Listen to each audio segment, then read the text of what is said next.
کاری زۆرەملێش ئەو کارەیە کە لەژێر هەڕەشەی سزاداندا ئەکرێت دوور لە ویست و خواستی کەسەکان وەک ئەوەی لە ئێستادا لە هەرێمی کوردستان ڕوو ئەدات.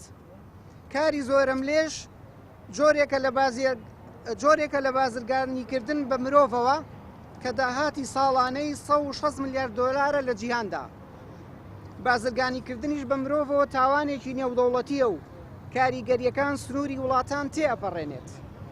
هەر بە پێی هەمان ڕێکخراو کۆیلایەتی سەردەم بەڕێکەوت ڕوو نادات، بەڵکو کارێکی بەرنامەدا ڕێژراوە. بۆیە ئەبینرێت لە ماوەی 10 ساڵی ڕابردوودا حکوومەتی هەرێمی کوردستان خۆی بە مەبەستانە هۆکاری سەرەکی قەیرانی دارایی و ستەمی بژێوی هاوڵاتیان و مچەخۆران بووە. هەر بەو مەبەستەش هیچ هەنگاوێکی بۆ چارەسەرکردنی نەناوە.